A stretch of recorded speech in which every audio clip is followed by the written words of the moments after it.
Bwana Yesu asifiwe. Situsimame, tuna dakika chache zimebaki hapa, tuzitumie kupata point kidogo hapa kabla hatujaenda nyumbani, katika jina la Yesu Kristo. Just rise up on your feet in Jesus name. I want you to pick your Bible. I believe you came with your Bible. Hallelujah. Father, in Jesus name, yote ulioyatenda Bwana ni ya ajabu na tunakushukuru. Tunasema uinuliwe Bwana na utukuzwe, uheshimiwe, kwa sababu umetenda makuu na maajabu. Your word is life. Your word is our basic instruction before this life ends. And I pray that God, whatever you speak to us today, wacha ili neno Mungu likawe la kuzaa matunda katika maisha yetu, maana umesema hautaliachilia neno lako bure, bali Mungu utatuma likazalishe matunda. Mlaji awe na mkate na mpanzi akawe na mbegu, maana neno lako haliwezi kutoka bure. Naomba neno la siku ya leo lisirundi bure, bali likatimize kusudi lako, katika jina la Yesu tumeomba na kuamini. Kanisa tuseme amen. Ingewezekana tusome neno tukiwa tumesimama hivyo tu. Matendo ya Mitume sura ya 2. Wageni wetu karibuni. I have just a few minutes to share this word, then we shall welcome you in the house of the Lord. Acts chapter number 2. Asubuhi ya leo nilikuwa nazungumza kwa redio juu ya reclaiming our position katika nafasi zetu za binafsi, na katika ibada hii nitaomba uwe na wepesi wa kushika maneno, maana niko na dakika chache na niko na pointi 5 ambazo nataka kufunza juu ya reclaiming the position of the church. Bwana Yesu asifiwe sana. Bwana Yesu asifiwe sana. Hallelujah. Tuanze mstari wa 42, 42 of Acts chapter number 2. And I want us to read together verse 42 mpaka 47. 42 hadi 47.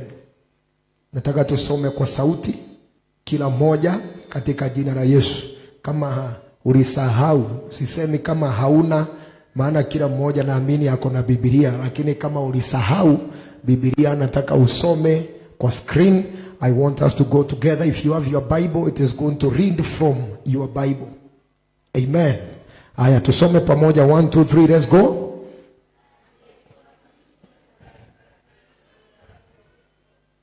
And fellowship in the breaking and in prayers.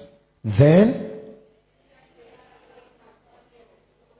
and many wonders and signs were done through the apostles.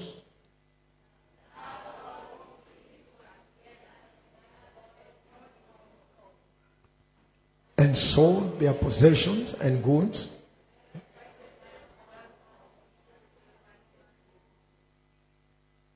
So continuing daily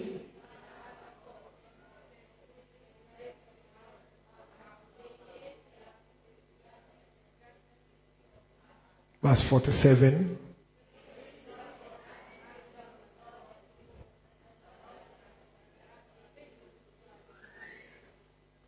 Tusome hiyo mstari tena pamoja. 1, 2, 3. Praising God.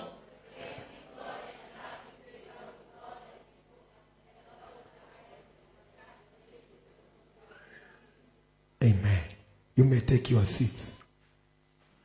The church was added daily. Daily those who are being saved. Bwana Yesu asifiwe sana. Bwana Yesu asifiwe. Leo ni tarehe 1 mwezi wa 8 mwaka wa 2021. Na Mungu alinituma na ujumbe wa kanisa to reclaim our position as a church. Maana kuna kanisa ambalo Yesu alikuja kuanzisha, na kuna kanisa ambalo liko siku ya leo. Bwana Yesu asifiwe sana. Nilisema asubuhi kila mmoja aliumbwa akiwa na nafasi yake, na mara nyingi watu huondolewa katika nafasi zao, na tukaona katika maandiko watu kadhaa ambao waliondolewa katika nafasi zao, lakini Mungu alikuwa na njia ya kuwarejesha katika nafasi zao. Ndio maana ninaamini ya kwamba hata kanisa linaweza kurudi katika nafasi yake. Ninasema hata kanisa linaweza kurudi katika nafasi yake.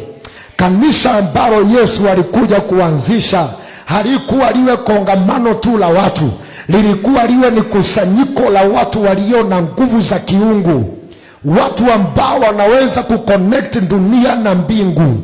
Praise the name of the living God.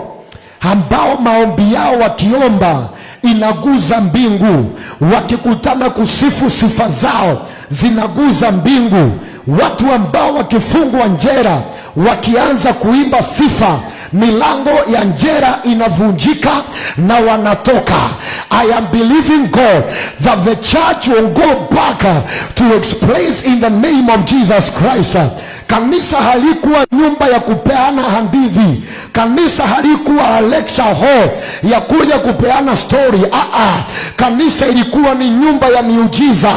Ilikuwa ni mahali Yesu anaingia, anakuta mwanamke ambaye ameinamishwa mgongo na shetani kwa miaka 18, anamwambia simama na uanze kutembea vizuri. Kanisa lilikuwa mahali ambapo Petro anaingia, anakuta kiwete amekaa kwa mlango, anamwambia silver and gold I find not, but in the name of Jesus rise up and walk. Kanisa lilikuwa ni mahali ambapo vipofu wanaingia wanaona, viziwi wanasikia, wafu wanafufuka. I am believing God, katika siku hizi za ufufuo, the church is going back to its place in the name of Jesus. Nazungumzia juu ya kanisa ambalo Philip ni mzee wa kanisa, is just but another deacon. Philip ni asha kanisani, lakini anatokea siku moja anapiga raundi zake akienda kutembea Samaria.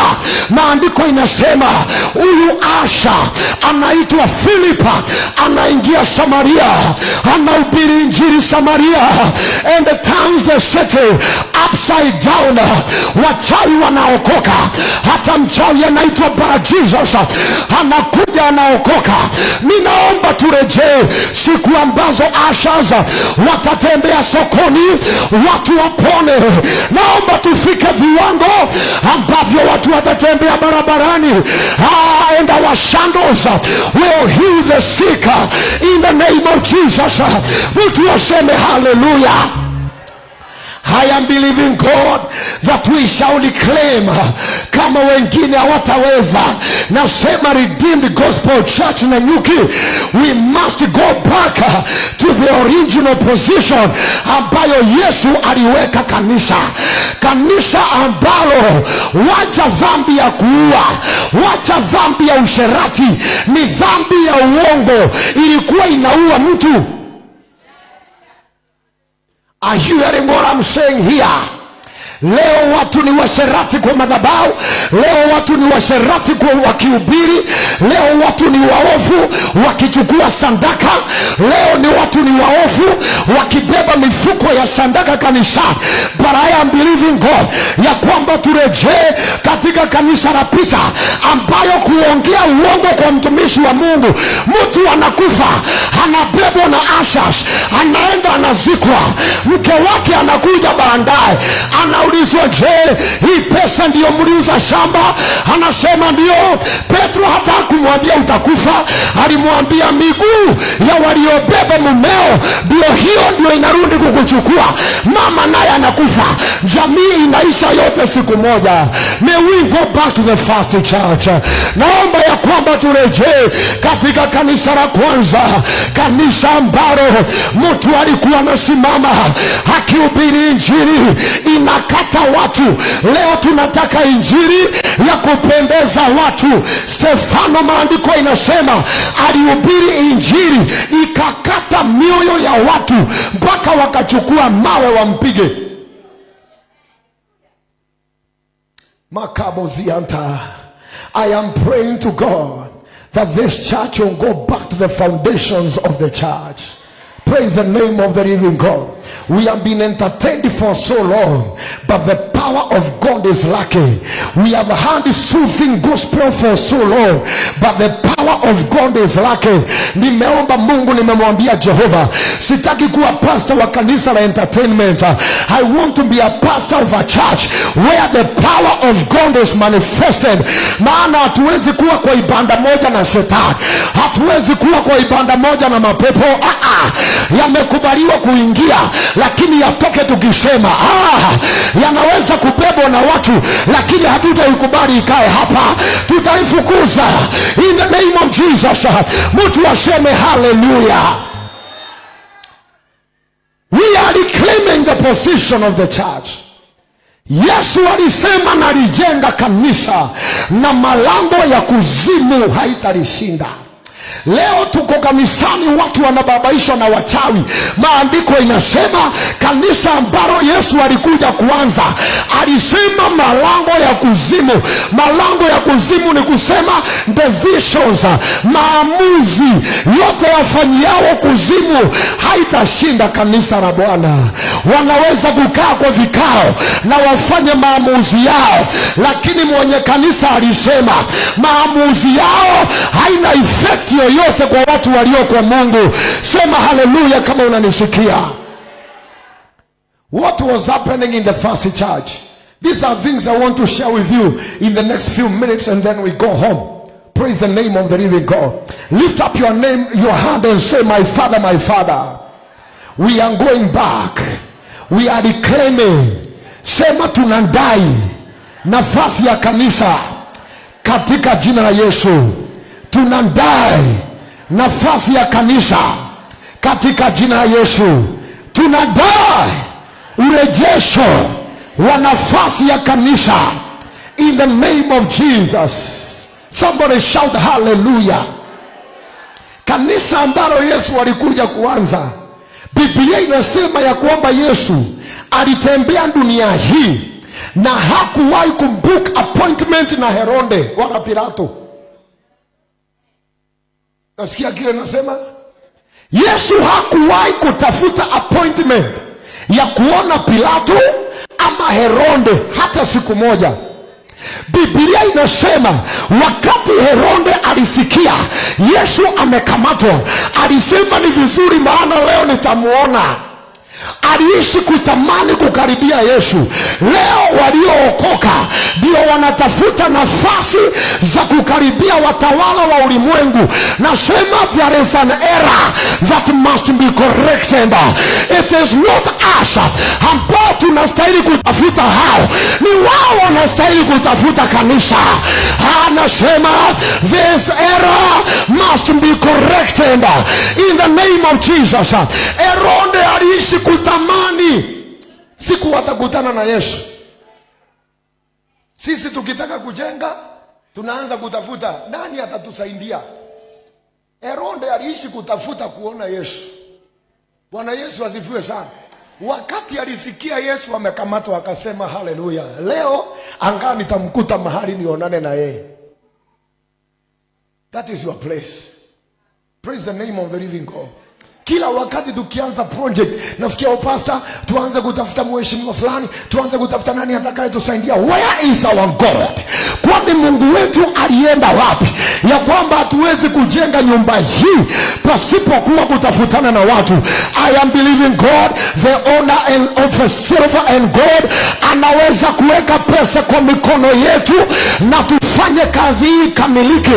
Nasema ninamwamini Jehova, anaweza kuamrisha pesa zitoke kwa mikono ya watu na ziingie kwa mikono yetu, and we shall build the house of God, a magnificent and beautiful house of God.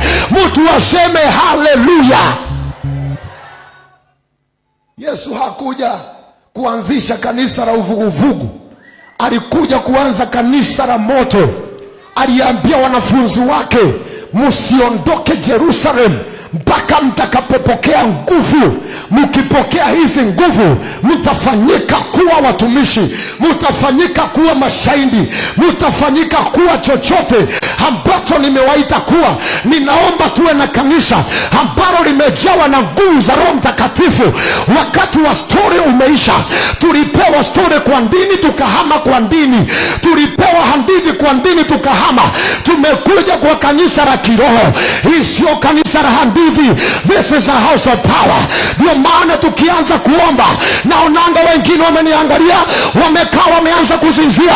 Listen to me. Kanisa la Kristo sio kanisa la hadithi za zamani. Sio kanisa la Kristo, sio kanisa la hadithi. Ni kanisa la nguvu. Sema haleluya. Ukitafuta wasomi wa theolojia, wako waliosoma, wako na PhD. Praise the name of the living God. Mimi sikuitwa kuhubiri theolojia. Niliyosoma ilikuwa ya kunisaidia kupita mitihani. Praise the name of the living God. Ya kuhubiri sio theolojia ya vitabu. Ya kuhubiri ni anointing itokayo juu mbinguni kwa Baba. And that anointing can be over everybody in this house. I'm saying that anointing can be over everywhere. You don't have to go to a Bible school to receive an anointing. The Bible says of Peter ya kwamba alikuwa haja kanyanga darasa. He was an unschooled fisherman. Maandiko inasema siku moja walimuita mbele ya Sanhedrin. Petro aliongea. Petro akamwaga pointi pale. Wazee akina Gamaliel wakaanza kuulizana, na huyu mtu alisomea wapi? Wakasema hapana, huyu mzee ameishi pale Galilaya, tumeishi kumuona pale Galilaya akitega samaki hapo Galilaya. Wakaulizana, je, na hii nguvu ametoa wapi? Mzee mmoja akainuka akawaambia, huyu mtu amekuwa pamoja na Yesu. Huyu mtu amekuwa pamoja na Yesu. Ninaomba kila mmoja aliyekuwa pamoja na Yesu apokee nguvu za Roho, apokee upako, apokee neema. Maana unahitaji theolojia, unahitaji kuwa pamoja na Yesu. Sema napokea. Sema ninapokea nguvu. Sema napokea nguvu. In the name of Jesus. This unschooled fisherman, mutega samaki Galilaya, anatokea siku moja. Wazee wa Farisayo akina Gamaliel wanaofunza theolojia wanachanganyikiwa na kile ambacho anasema. Ninaomba Mungu aachilie neema juu ya maisha yako. Waliofikiria wamesoma wakute hawajui kile wanasema. Unaposimama kuongea, ongea kama mtu ambaye hakuna nguvu kutoka mbinguni. Ndio maana siku moja walikuja kwa Yesu wakasema, huyu Yesu tunamjua vizuri, kusoma hajasoma. Tunamjua Yesu ni mtoto wa Yusufu na Mariamu, ndugu zake wako hapa, dada zake wako hapa, anaishi kwa nyumba ya kupiga randa. Na hii hekima ametoa wapi? Ametoa wapi? Kwa sababu kufundisha kwake ni tofauti na vile Wafarisayo wanafunza. Wakasema huyu Yesu ambavyo anavyofunza ni tofauti na jinsi Wafarisayo wanavyofunza. Mimi ninaomba niwe na ashas kwa nyumba ambao watu watasema ashas wa Redeemed ni tofauti na ashas wengine. Waombezi wa Redeemed ni tofauti na hawa wengine.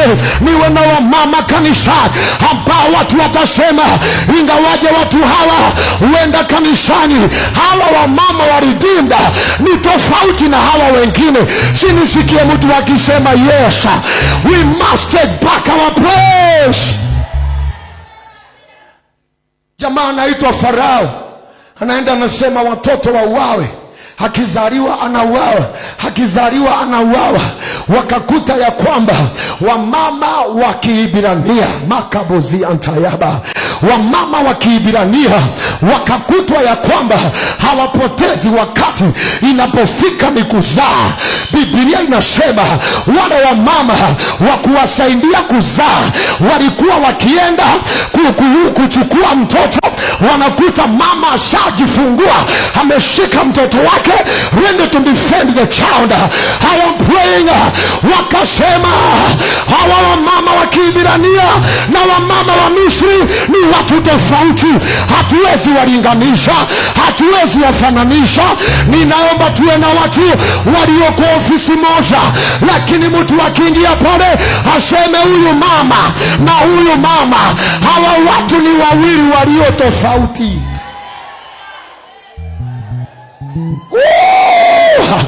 Wacha waajiri wako wajue wewe ni mtu tofauti. Wewe msichana, nisikie wengine wakipeana miili yao ili wapewe promotion. Wacha watu wajue wewe sio kama hao. Wewe ni mtu uliye tofauti. Wewe ni mtu uliyeokoka. Mwili wako ni hekalu la Roho Mtakatifu. Sema haleluya. Kuwa na tofauti. Inua mkono, sema nataka kuwa tofauti. Sema tena nataka kuwa tofauti. Sema tena nataka kuwa tofauti. Ni wangapi jambo likifanyika kazini ni wewe boss atauliza, maana anajua wewe utasema ukweli. Haleluya. Ni wangapi jambo likifanyika kwa ofisi, mkubwa ni wewe atakuja aite hakuulize kulikuaje, sababu anajua wewe utamwambia ukweli. Kama ulikosea utamwambia bosi, nilikosea hapa, sikufanya vizuri, hata mimi baadaye nilikuja kuona kulikuwa na makosa. Lakini wengine wako kanisani, wakiulizwa wanaanza kuongea uongo, wanaanza kupika hadithi ambazo haziko. Wanaanza kuongea kama watu wa mataifa. Ayubu siku moja amepigwa na shetani, mke wake akaja akamwambia Joba, si utukane Mungu ukufe. Ayubu aligeuka akamwambia, mwanamke unaongea kama wanawake wengine, nilitarajia uwe mwanamke tofauti. Wewe ni mke wa Ayubu, wewe sio mama wa mkora kule nje, wewe ni mke wa Ayubu, lakini umejigeuza unafanana na wanawake wengine. I pray that we shall have a different people in the house of God. Si tuwe na watu tofauti hapa. Praise the name of the living God. Si tuwe na watu wawezao kuaminika, ya kwamba mtu anaweza kununua nyanya zako usiku, maana anajua hauwezi kumuuzia zilizooza. Kuna watu ukienda kibanda yao usiku utajuta ulikuwa unafanya nini, kwa sababu zile zimeoza zilizokataa kununuliwa wanauza usiku, wanawekelea mbili nzuri, hizo zingine zimeoza. Halafu wanangojea wanaume, sababu sisi hatuna time ya kukaa hapo kuangalia. Unataka nyanya hii niwekee, unajaza kikapu nyanya zilizooza, unasema after all si ashanunua. Halafu akikuja kukuuliza unamwambia hapana, hizo hazikuwa zangu, mimi zangu zilikuwa sawa. I pray for a people who are different in the name of Jesus. Nasema naomba tuwe na watu tofauti katika jina la Yesu Kristo, mwana wa Mungu aliye hai. Sema haleluya. Usiuzie watu vitu zilizoharibika. Kubali kwenda hiyo hasara, Mungu atakulipa. Nasema kubali kwenda hiyo hasara, Mungu wa mbinguni atakulipa. Nasema kubali kwenda hiyo hasara, Mungu wa mbinguni atakulipa mwenyewe. Kuwa a person of integrity. Simamia integrity yako. Ukifanya makosa, sema nimefanya makosa. Kama ulipigwa wakati ulienda kununua, usiuzie watu vitu mbovu. Kubali kwenda hiyo hasara, Mungu atakusimamia. There is a God in heaven. Anasema natafuta moyo ulio mwaminifu, na umwambie Mungu, unajua hizi vitu zimeharibika zikiwa kwa store yangu, Mungu nisaidie, sababu sijui njia nitakayoitumia. Let me tell you, when you are faithful with God, God will open doors for you. Somebody shout hallelujah. I say somebody shout hallelujah. I say somebody shout hallelujah. Nasema mtu aseme hallelujah. We must go back to the original church. What was happening in the original church? Ndio hii miujiza ifanyike, ndio hii mambo makubwa ifanyike. What was happening? Number one, the Bible says in Acts chapter 2, mali tulisoma verse 42, they continued steadfastly in teaching and fellowship. Look at this. They continued steadfastly. Washirika wa kanisa la Jerusalem waliendelea kila siku kwa bidii katika mafundisho ya mitume na walikaa katika ushirika. Bwana Yesu asifiwe. Walifuatilia maagizo, walifuatilia mafundisho ya mitume na wote walikuwa katika ushirika. Leo ushirika uko wapi? Leo tukisimama hivi, kila mmoja anatoka kama hakuna mtu anajua mwingine. Wapi ushirika? Wapi watu wawezao kuketi na kuulizana, je, uko sawa ndanda yangu? Where is fellowship? Praise the name of the living God. Wapi watu waliona ushirika? Ushirika sio kwenda kupiga makofi kwa nyumba ya mtu tukisema ni Home Bible Church. Tunaweza kuwa kwa Home Bible Church na hakuna ushirika. Mimi naomba Mungu, ushirika za nyumbani zisiwe tu ni majina, bali ziwe na ushirika ndani yake. Praise the name of the living God. Tusikutane katika nyumba tuseme tulikuwa kwa ushirika na sisi ndani yetu hatuna ushirika mmoja na mwingine. Biblia inasema namna gani? Ya kwamba katika hilo kanisa ushirika uliokuwa pale hakuna mmoja alipungukiwa. Watu walikuwa wakikutana kwa ushirika wanaulizana, je, zote tuko sawa? Nataka nikuambie leo tunaweza toka hapa na mtu alale njaa. Hapa. Bwana asifiwe sana. Tunaweza toka hapa na mtu aende alale njaa, sababu hakuna watu wa kuulizana, je, mama uko sawa? Are you okay? Praise the name of the living God. Mnapoona mambo haya yakifanyika ni kutokana na ushirika. Praise the name of the living God. Watu wakiwa kwa ushirika wanaombeana, watu wakiwa kwa ushirika wanasaidiana, watu wakiwa kwa ushirika wanajuliania hali. Tukiangalia simu yako tutakuta namba za washirika wangapi hapa. Bwana Yesu asifiwe sana. Bwana Yesu asifiwe sana. Mwingine ukiscroll simu yake utakuta namba ambayo ni Undertaker. Ukute mwingine iko na namba ya Rastafari, yule wapo kijijini. Utakuta hiyo namba ingine ni ya yule mama ambaye ni mkora anaibaiba wanaume wa watu hapo kijijini. Hizo namba ndio zimejaa kwa simu yako. Wapi namba kwa simu yako za washirika unaondai ya kwamba uko kwa washirika na wao? Let me tell you a point further. You cannot receive anything from me if we are not in fellowship. Did you hear what I said? Hata nikuombee namna gani na hatuko kwa ushirika, haitawezekana. Bwana Yesu asifiwe sana. Nasema Bwana Yesu asifiwe sana. Lazima kanisa tuwe na kanisa lililo na ushirika. Kanisa la kwanza lilikuwa kanisa lenye ushirika. Lilikuwa kanisa la kufuatilia mafundisho ya mitume. Wewe unaweza fuatilia mafundisho ya watu wa biashara, unaweza fuatilia mafundisho ya wamama wa kikundi yenu. In fact, wamama wa kikundi wakisema leo saa 7:30 tunakutana, ndio sababu saa 7 ikifika hauwezi enda kwa wamama hapa, maana unangojewa kwa kikundi saa 7:30. Lakini ukigonjeka hawa wamama wakuponyi, unakuja, pastor niombe. Mungu anasema huyu pastor usipoteze wakati na huyu. Hamna ushirika na yeye. Bwana Yesu asifiwe sana. Nasema Bwana Yesu asifiwe. Nasema Bwana Yesu asifiwe. Hey, hallelujah. The first church ndio iwe na miujiza, ndio iwe na ishara, ndio iwe na maajabu. Ilikuwa inafuatilia mafundisho ya pastor wao. Number 2, ilikuwa katika ushirika mmoja na mwingine. Niliuliza mtu mmoja, unafanya nini Redeemed? Unajua msimamo wangu, unajua sipendi dhambi, unajua sipendi uovu, unajua sipendi udanganyifu, unajua sipendi hypocrisy, unajua sipendi mambo haya, na unakuja tu unakaa kanisani tukiimba unainua mikono. You are wasting your time.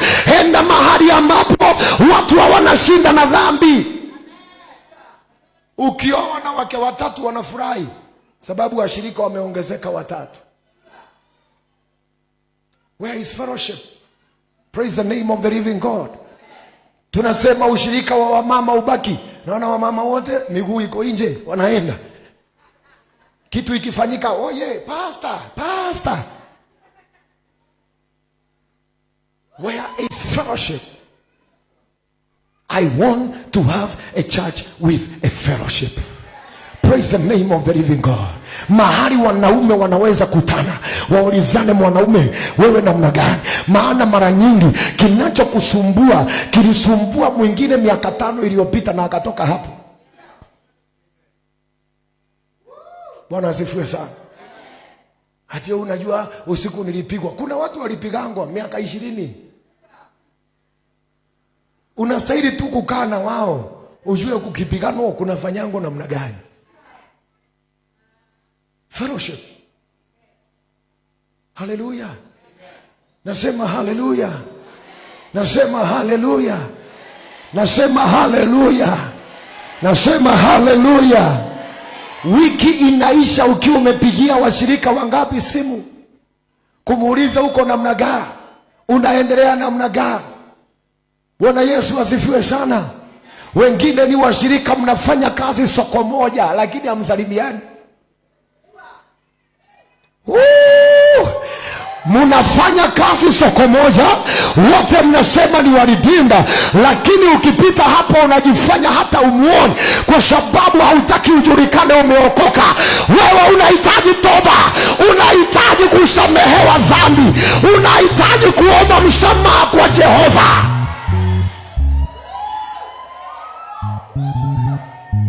Bwana Yesu asifiwe sana. Makabuzia. Wapi ushirika wa washirika? Wapi ndugu wa washirika? Wapi watu walio proud kusema ya kwamba this is my sister in the Lord? Wengine hapa hata ukikuta ndanda yako anapigiwa sokoni utajifanya umjui. Utajifanya hata umjui. Hata ukikuta unapigwa slap na watu hapa pa. Haseme, "Oi sister nisaidie." Unajifanya hata huku kuona ni nani, unaenda hivi. Alafu unakuja unaleta miguu kanisani. Hey pastor, you are wasting your time. The church is a house of fellowship. Kama hautanisaidia wakati wa shinda yangu, you are not in fellowship with me. Kama huwezi kuniombea wakati wa shinda yangu, you are not in fellowship with me. Kama hutaki kujua ninakula nini na kunywa nini, you are not my brother, you are not my sister. You don't care. You don't care. Where is fellowship? Bwana Yesu asifiwe sana. Nisikie, ukikuta ndanda yako anapigwa, kwanza hata kama ni yako na makosa, mtoe hapo kwanza. Mwingine utakuta ndanda yako hapa anasengenywa, wewe ndio unaongeza sengenyo hapo juu. Nakuta watu wanasema hapo kwa soko, huyu mwanamke anapenda kuongea sana. Unasema hata kanisani anapenda kupiga kelele sana. Huyu mdomo yake kimbelembele hii. Ya bandara ya usaidie, bandara umalize ile mazungumzo, unaongeza yako juu. Halafu unasema haleluya, tumwambie Bwana. Asa Mungu anasema pepo mbaya hii ya kuzimu hii inastahili kwenda kuzimu direct. Where is fellowship? Kama hatuna ushirika, hatuwezi kuona miujiza. Kama hatuna ushirika, hatuwezi kuona ishara. Kama hatuna ushirika, hatuwezi kubarikiwa. Tunahitaji ushirika. Haleluya. Nasema haleluya. Watu wengine ushirika wao ni ili wakope. Ndanda, Bwana asifiwe, Bwana asifiwe. Ndanda, Bwana asifiwe, Bwana asifiwe. Mimi nimeokoka, Bwana asifiwe, Bwana asifiwe. Nisaidie yako na kaunga hapo. Nitakulipa kesho. Sasa kama nduka iko hapa, kesho anachukua hii ya chini.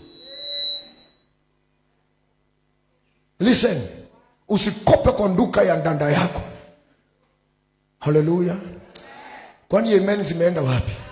Kama unajua hautalipa, nasema kama unajua hautalipa, usikope kwa nduka ya mtu aliyeokoka.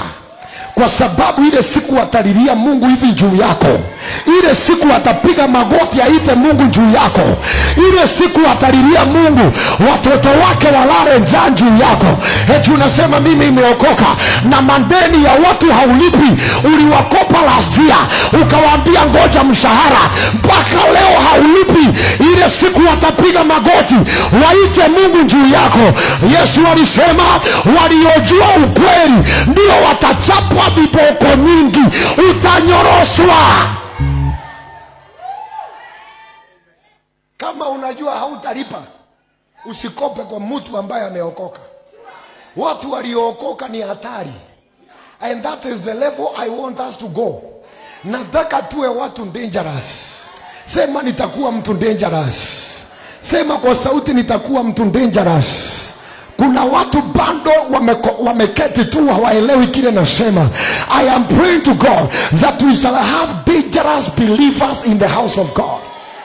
Watu ambao Obadia anakutana na Elijah, anamwambia Elijah, wewe umetafutwa na mfalme dunia nzima. Elijah anamwambia, enda uambie Ahabu ya kwamba niko hapa. Mwambie tukutane mlima Kamari. Maandiko inasema Elijah anapanda mlima Kamari, anakutana na Ahabu. Ahabu anamuuliza, wewe uliyetesa, uliyesumbua taifa nzima, umekuwa wapi? Elijah anamwambia, nimekuja sasa. I am believing God for dangerous Christians. Nasema I'm believing God for dangerous believers.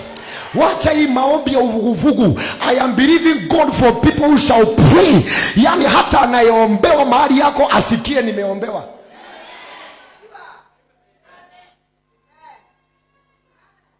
Watu wanaweka Danieli kwa shimo, wanakosa usingizi.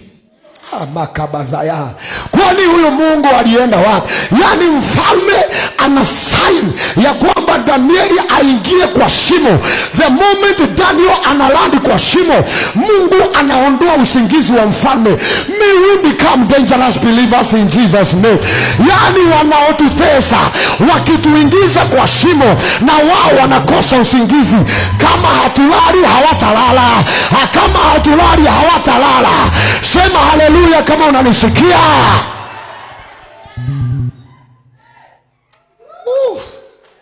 Yani watu wanakuletea fujo kwa nyumba mpaka upati usingizi. I am looking for dangerous believers ambao watasema mmenikosesha usingizi, na nyinyi yenu I will withdraw that sleep.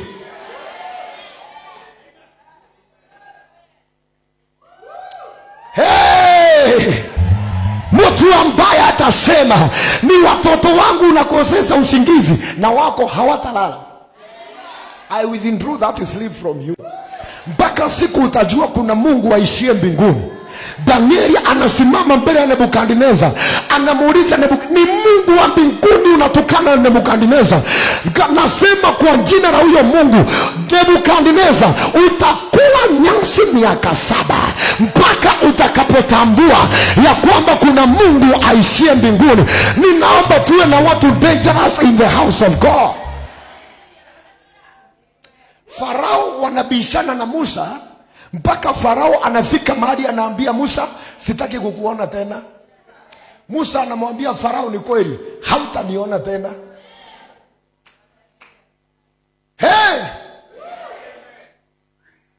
Nchi ya Misri imekuwa devastated, kila kitu imekuwa kavu, watu wameisha, mifugo imeisha.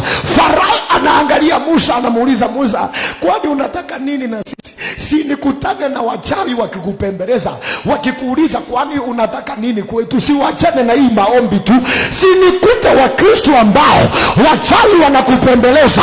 Farao anaambia Musa, tafadhali ondokeni.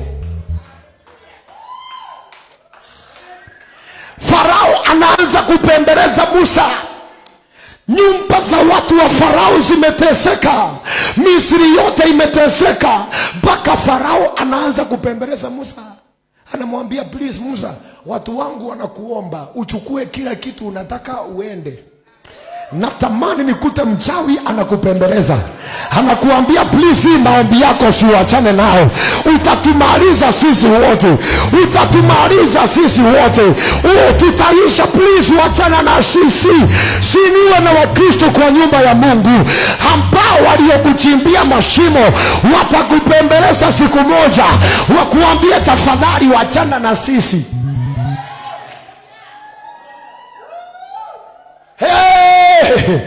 Watu waje wakuambie maombi unayoomba inatusumbua kwetu. Watu wakiongea kwa kijiji wanasema usidhubutu, msiguze huyo mwanaume. Huyo mwanaume akianza maombi mtachomeka. Wachaneni na yeye, wachaneni na huyu mama, wachaneni na huyo mtu.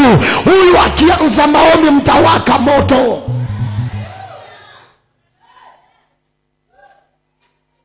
Kanisa lenye nguvu, kanisa lenye mamlaka. Mtu aseme haleluya. Inua mkono wako, sema nataka kuwa sehemu ya hiyo kanisa. Haleluya. Hii kanisa la kwanza, Biblia inasema kila mmoja alikuwa ni mwinjilisti. Soma Acts of Apostles chapter 8. Maandiko inasema walipokuja wakatawanya watu walienda kila mahali, kila mmoja alienda akishuhudia Yesu.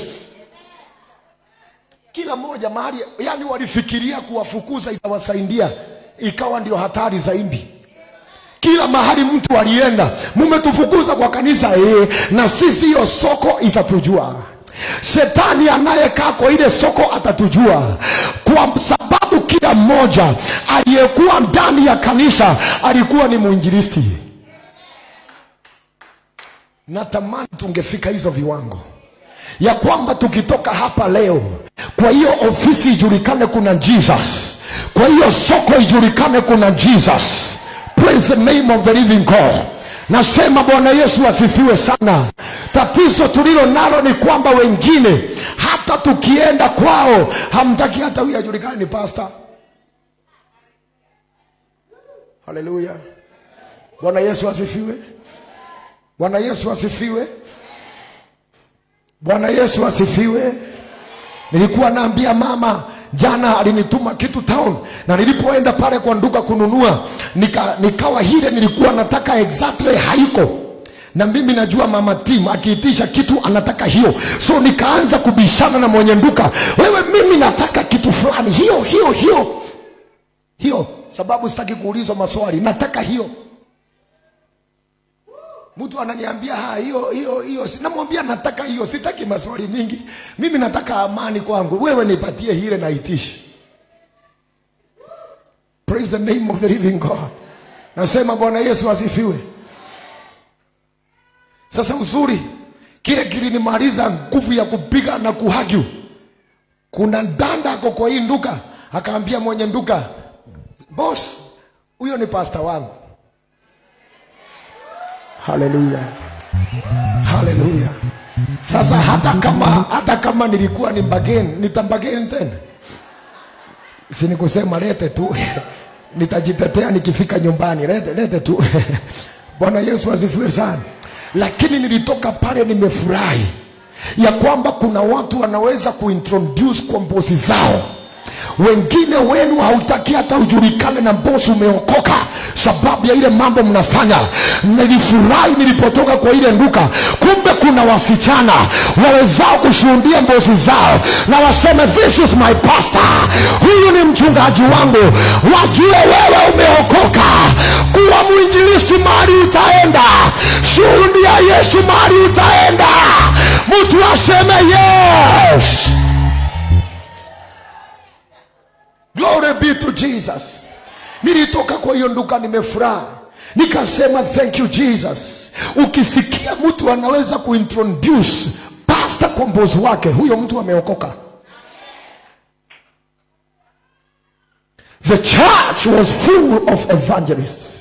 Na ninaomba Mungu akusaidie wewe, mahali pote utaenda, enda ukishuhudia Yesu. Wacha wiki hii iwe ni wiki utaambia watu juu ya Yesu. Bwana Yesu asifiwe sana.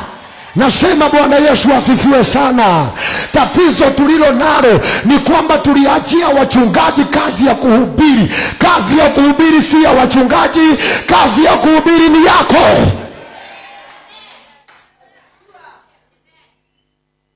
Haleluya, haleluya. Kanisa ambazo ukua kwa haraka hazikui kwa sababu ya pastor, zinakuwa kwa sababu ya washirika. Amen. Praise the name of the living God.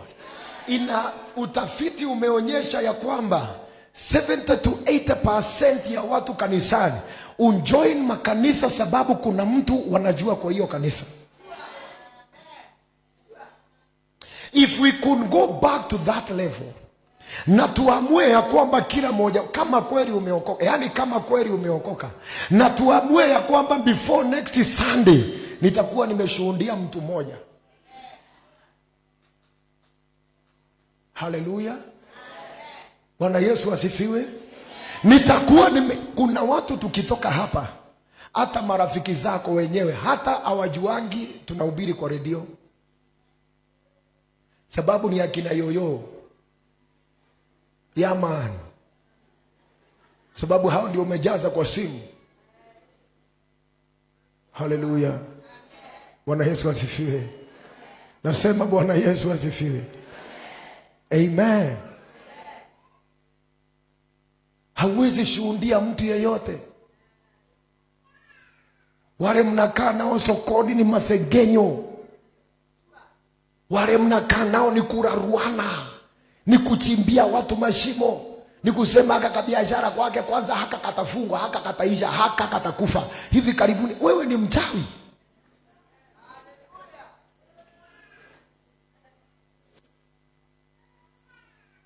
Haleluya. Mtakia wengine mabaya ni mchawi. Kama hutaki kuona ndugu zako wakifanikiwa, wewe ni mchawi. Kama hutaki kuona dada yako wakifanikiwa, wewe ni mrogi. Ndio maana Balaam alikuwa ametafutwa na Balak akuje kulaani Israeli maana wanafanikiwa. Lakini nashukuru Mungu kwa huyo Mungu tunayemwamini ya kwamba Balaam analetwa kwa uwanja, anajaribu kuwalaani, anasema ni nani awezaye kulaani waliobarikiwa? Nani awezaye kulaani kizazi cha Israeli? Nani awezaye kulaani uzao wa Yakobo? Anarudi kwa Baraka, anamwambia Baraka, pesa unanipatia lakini watu hawalaaniki. Hawa nikifika kuwalaani, Mungu anasema ni wabariki. Na maana anasema hata waliokulaani wiki yote nimebadilisha hizo laana, nimekubariki. Waliobarikiwa wamebarikiwa. Sema haleluya. Na mwisho wake Balaam akasema, natamani mwisho wangu uwe kama wa hawa. Bwana Yesu asifiwe. Inua mkono, sema hakuna laana, hakuna uchawi, hakuna uovu utakaofanikiwa kinyume na maisha yangu. Hakuna uganga, hakuna uovu.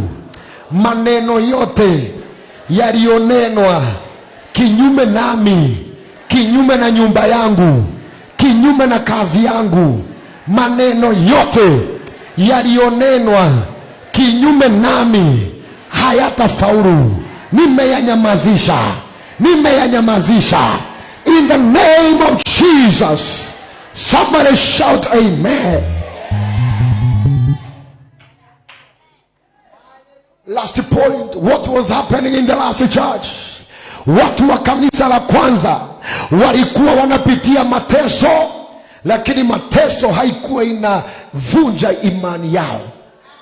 Acts chapter 5 and verse number 41, maandiko inasema ya kwamba Petero, mitume wameitwa, wamewekwa pale, baada ya kupigwa viboko, wamenyoroshwa viboko na wazee wa dini, wamenyoroshwa viboko na wakaambiwa msitaje jina la Yesu tena. Maandiko yanasema they departed from the presence of the council, rejoicing that they were counted worthy to suffer shame for the name of Jesus.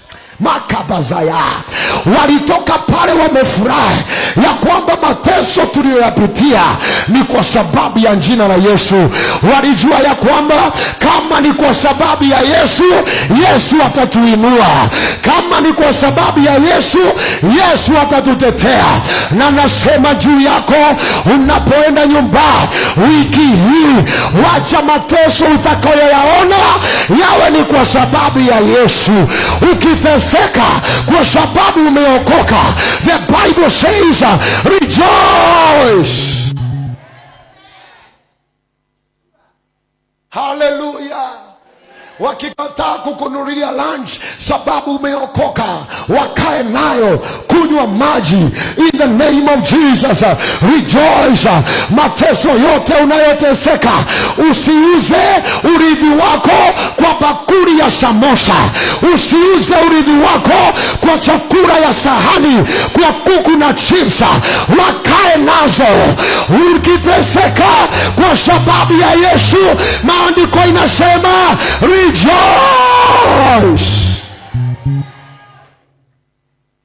Furahi ya kwamba hukuenda hiyo outing yao. Ati hatutaki kuenda na watu wameokoka sababu hii ni team building, na team building kuna michezo, watu watacheza na kila mtu. Sasa huyu ameokoka hatatukatizia, wacha waende. Bwana Yesu asifiwe sana. Unajua hii tunaenda Mombasa swimming, na tunajua huyu hatakubali kutoa nguo, anajifanyanga mama hapa, atatukatizia. Wacha waende. Kama ni kuoga, weka maji kwa karai, ogelea nayo.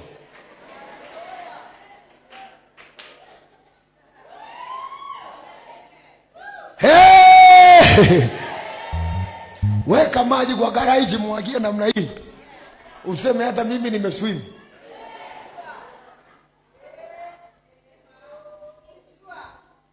Unajua tuna ndina ya company, na hii ndina tutaifanyia kwa mbaa, ndio wengine wakikunywa vitu zao, wala wataki kunywa vitu zao wakae hapa, wacha wakakula hizo vitu zao. Nunua sukuma, wenda nyumbani, pika ugali. Makabozi antayaba. Hey, hallelujah. Kama ni kwa sababu ya Yesu, rejoice. Kuna kitu utakosa juu ya Yesu, rejoice. Kuna marafiki utakosa kwa sababu ya Yesu, rejoice. Kuna watu watakudharau sababu ya Yesu, rejoice. Kuna watu watakukataa juu ya Yesu, rejoice. Hallelujah. Rejoice in Jesus. Wakae na vitu zao. Bwana Yesu asifiwe sana. Nasema Bwana Yesu asifiwe sana. Unajua wale hawataenda huko tukienda tutakula sausage. Kama hauendi huko hakuna sausage. Pitia hapa, nunua mutura, enda nayo kwa nyumba, kata, sema hata mimi niko na sausage, African sausage, don't disturb me. Na unachukua fork, unaindunga namna hii, unakata, unasema hallelujah. Usiuze urithi wako juu ya samosa, usiuze urithi wako juu ya sausage. Tembea ukisema nimeokoka, mimi nimeokoka. Kuna mambo siwezi fanya sababu nimeokoka. Kama ni sonda, kaeni nazo. Kama ni nyama, kaeni zote ninazo, mimi nimeokoka. Yesu wangu atanilisha, Yesu wangu atanivisha, Yesu wangu atakuwa kimbilio. Mtu aseme haleluya. Simama kwa miguu yako kila moja. I'm praying God that we shall take the church back to its original place. Kanisa liwe lile ambalo Yesu alikuja kuanza. My Father in heaven, I pray that you shall walk as a believer. Naomba wiki hii tembea mtu kama mtu aliyeamini. Walk in the believer's authority. Praise the name of the living God. Walk in the believer's authority. Usitafute kupendeza watu wengi, tafuta kupendeza Jesus. Makabazaya, tafuta kupendeza Jesus. Wengine wakitembea uchi diposa waolewe, wewe vaa ndefu. Mungu anajua watu siku wataona harusi yako watakuwa wanauliza, na huyu aliangalia nini hapa? Unakumbuka Esther? Nakumbuka dada alikuwa anaitwa Esther. Biblia inasema walikuwa wanatayarishwa mwaka mmoja, alafu wakienda kuona mfalme wanaitisha vitu zote ambazo wangehitaji. Vipondozi, nini, handbag za kubeba, wanavaa shanga, wanavaa vipuri, wanavaa kila kitu diposa wapendeze mfalme. Biblia inasema ilipofika wakati wa Esther kwenda kwa mfalme, hakuna kitu aliitisha. Alienda mzima hivi. Bwana Yesu asifiwe sana. Remember, huyu ni mtoto wa watu waliokufa. This is an orphan. Anaambiwa si uvae anga necklace. Wachaneni na hiyo. Kuna urembo ambao uko ndani yangu, huo ndio mfalme ataona. Hey! Anaambiwa Esther, si uvae viatu ndefu. Anasema slippers ziko sawa. Ziko sawa hata hizi. Si twende nikuvalishe nguo mpya, si twende nikuvalishe ya botika. Hapana, hata nikivaa ya mtumba kwa sasa niko sawa. Haya moke, niko sawa. Mtu aseme haleluya. Biblia inasema Esther hakuitisha chochote, ni yeye alienda kwa mfalme. Haleluya. Hajapaka Q-tex, hajapaka chochote, hana necklace, hana chochote. Msichana anatembea kiaundi hivyo, mtoto ana orphan. Mfalme akamwangalia, akasema, tangu niishi dunia hii sijaona mwingine kama huyu. Sijaona mwingine kama huyu. Sijaona mwingine kama huyu. Yesu akiwa ndani yako atakupatia urembo ambao huwezi nunuliwa na pesa. Yesu akiwa ndani yako atakupatia furaha ambayo haiwezi nunuliwa na pesa. Wengine wanapelekwa auta, wanatoka huko na machozi. Wewe kaa kwa nyumba yako kwa furaha. Maana furaha ya Yesu bila nguvu zetu. Sema haleluya.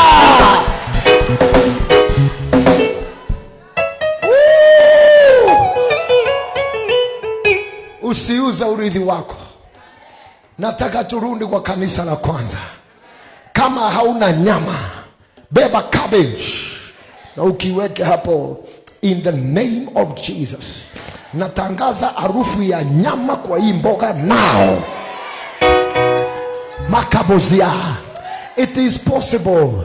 Unajua usemi amen maana huamini. Nasema usemi amen maana huamini. Mtu aseme haleluya. Unasema in the name of Jesus. Natangaza watoto wangu wakikula hii mboga watasikia ni nyama wanakula. Natangaza juu ya hii chai, ingawaje haina maziwa ya kutosha, mzee akikunywa hasikie ni maziwa anakunywa. We are serving the living God. Mtu aseme haleluya. Kama Yesu angebadilisha maji iwe divai, kwa nini wewe usiweke harufu ya nyama kwa mboga? Na unakaa hapa usikii mtu akiitisha nyama kwa nyumba. Unashindwa kwani hao watu waitishangi nyama? Wanatoshekanga na ile wanasikia tu kama ni nyama wamefanya nini. Lakini watu ambao hawana Yesu wasiponunuliwa nyama, hawezi kama wanaume wengine, bure. Unafikiria ni wanaume nilikosa ndio unioe? Okoka. Nasema okoka. Nasema okoka. Kanisa, turudi katika misingi ya kwanza. Wangapi wanasema Redeemed Gospel Church, we must be the church? I say we must be the church. Lift up those hands in the presence of God. Nataka niachilie neema ya Mungu juu yako. Wherever you are going this week, dhihirisha nguvu za Mungu. Onyesha nguvu za Mungu mahali unaenda. Shuhudia Kristo mahali unaenda. Wacha watu wajue Mungu kupitia kwako wewe. Tembea kama mtu aliyeokoka. Usiuze wokovu wako kwa sababu ya vitu vidogo vidogo. Usiuze wokovu wako kwa sababu ya mali ya dunia. Tembea na Yesu, ishi na Yesu. We are taking back the church in the name of Jesus. We are taking back the authority of the church in the name of Jesus. Inua sauti kwa dakika moja tukimalizia. Mwambie Bwana, nataka kuwa sehemu ya hiyo kanisa. Mwambie Baba, nifanye kuwa sehemu ya kanisa lenye nguvu. Nifanye kuwa sehemu ya kanisa lenye mamlaka. Ninapotembea, nitembee kwa mamlaka. Ninapotembea, nitembee kwa uwezo. Ninapotembea, nitembee kwa mamlaka ya mbinguni. In the name of Jesus. Nitembee na ushuhuda. Wiki hii Jehova, watakaoniona wakuone Yesu, watakaonisikia wakusikia wewe Yesu, watakaoniona wakuone Yesu, na washuhudie ya kwamba Yesu wewe ni Bwana. In the name of Jesus. Lift up those hands. Naomba Mungu siku ya leo ya kwamba neema ya kushuhudia iwe juu yenu. Neema ya kushuhudia iwe juu yenu. Ongeeni mambo ya Yesu mahali mtaenda. Munene maneno ya Yesu mahali mtaenda. Ubirini injili mahali mtaenda. Wekeleni wagonjwa mikono wapone katika jina la Yesu. Mkemee mapepo mahali mtaenda. Mweke mikono juu ya viwete watembee. Mweke mikono juu ya watoto wagonjwa wapone. In the mighty name of Jesus. Ninawaombea neema ya kutenda matendo ya Mungu. Muonekane watu waliobarikiwa. Muonekane watu walio na neema ya Mungu. Mahali pote muendapo, ushuhuda wa Mungu uonekane kwa maisha yenu. In Jesus mighty name we are prayed and believed. Let the church shout a good amen. Sema hallelujah. Sema hallelujah. May this church become the church that Jesus founded with his own blood. Bwana asifiwe. Nasema Bwana asifiwe.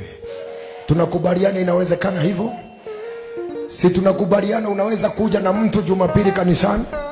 Tunakubaliana inawezekana mzee ukuja na mzee mwingine, mama ukuja na mama mwingine. Vijana mnasikia, vijana wanaweza kusimamisha ushuhuda na mwambie vijana wengine njoni kanisani. Makabazaya. It is possible in Jesus name. Let me tell you, nyumba ile tunayoijenga inawezekana wakujaa kabla ya mwaka mmoja kuisha. Si kujaa kujengwa.